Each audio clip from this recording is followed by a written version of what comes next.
Hello, here are my reflections for this Sunday, the 12th Sunday in the season of Pentecost, and my sermon is entitled, How Could They Not See That? Who do people say that I am? Asked Jesus.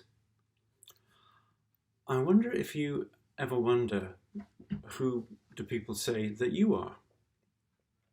I was concluding last week that I'm not well equipped to really know someone without spending a great deal of time with them and in different, possibly difficult circumstances.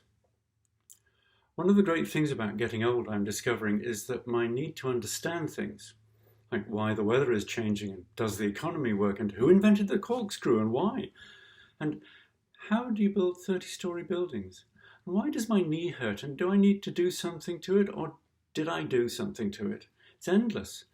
The need, though, the need to understand, is slowly diminishing as I age. I can often just look at a tower block being built, and the ferry offers lots of scope for such sites, and wonder at the beauty that might emerge, and marvel that someone could actually imagine that a sail of a building would be beautiful and design its construction and bring it into being. I may be completely taken by someone that I meet or hear interviewed, but that's just a snapshot. I need to know more and then perceive more deeply. Not just knowing, but perceiving is the theme of the readings for this Sunday. Jesus, walking along with his followers, asks, who do people say that I am?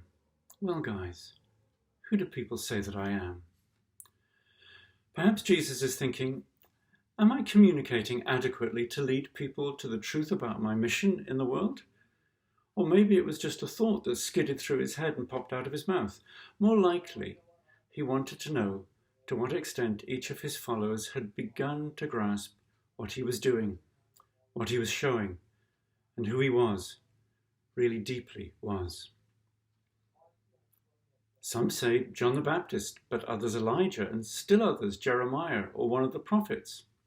These are the safe answers. Go for safe rather than risk sounding dumb.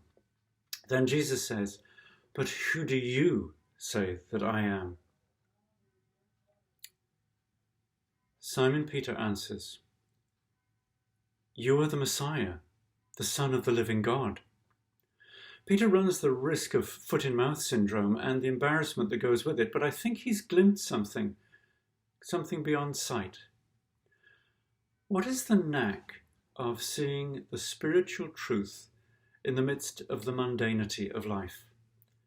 How do you see into a person, into a situation, into the presence of God in an ordinary or even shabby situation? Do you remember the magic eye pictures from quite a while back? They were in the early computer days.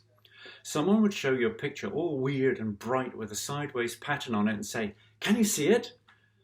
What? You would ask. Well, the elephant, of course. At which point irritation or a feeling of possible failure might arise. A kind friend, though, might suggest, pretend to yourself that you're looking about 2 inches past the picture, as if you were looking through it. Then, if you're lucky, a depth appears in the picture. It's 3D, and there's the elephant.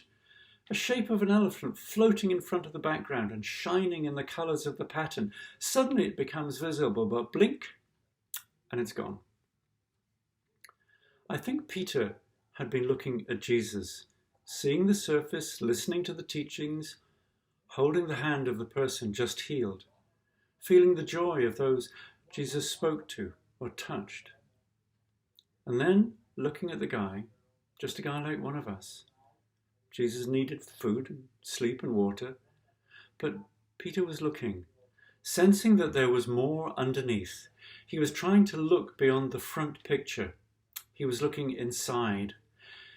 He glimpsed divinity.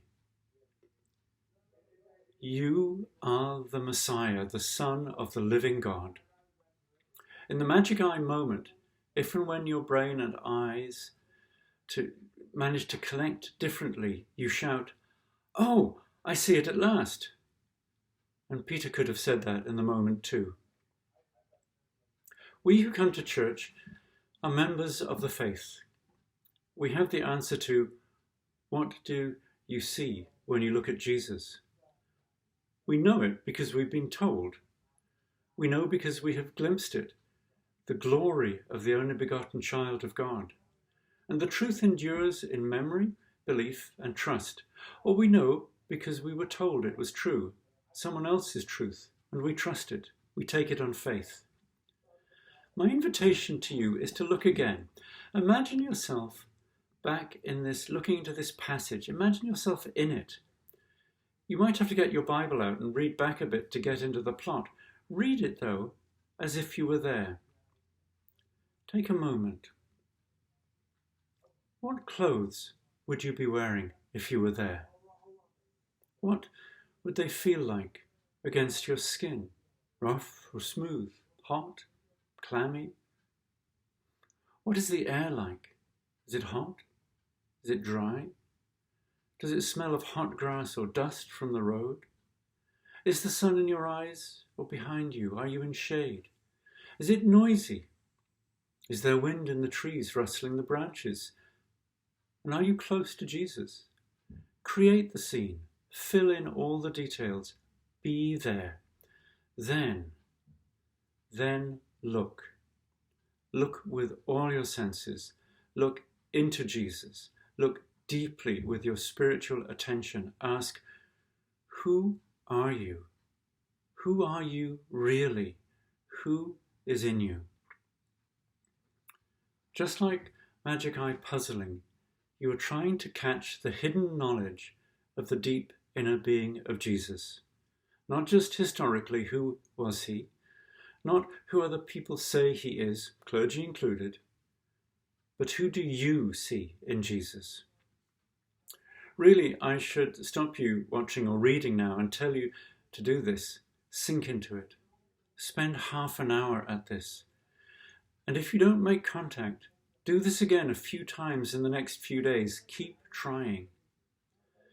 Jesus only becomes Lord when you see and acknowledge what you have seen with this inner eye of the Spirit. If this works for you, and honestly it may take months deepening the practice, it will change you. You might find that you look deeply into other people. And there you might see unexpected beauty of soul. And there are times when you'll see darkness, or worse, emptiness. Mostly you will see great decency, kindness, grace, and love struggling to get free from the junk and pain that we all pick up along the way. You may see the damage that has been done and how God's Spirit, without fuss or attention seeking, is healing there, or being blocked. It is the spiritual magic eye that you need to practice. To look at a person with love and openness of mind and heart. To look past or through or just 2 inches beyond or into. The words never quite cover how this works, only practice works. And then without judgment, to accept what you see. Sometimes you will see death or abandonment or the poison of drugs, family violence, rejection. And there it is. And you may not be able to do anything but offer distant love and prayer. Your attempt to be alongside might be met with rejection, anger, and judgment. Back off then, and pray, and let go. This may not be your ministry. Sometimes with patience and the continued desire, you can become a friend. And very rarely you can help a life change course. Exceptionally, you will see God's Spirit there and you will get a blessing. Sometimes you will look because you see something that draws you to the light that may be in a person. And again, you have to look not at the person, but a few spiritual inches deeper to see who is there.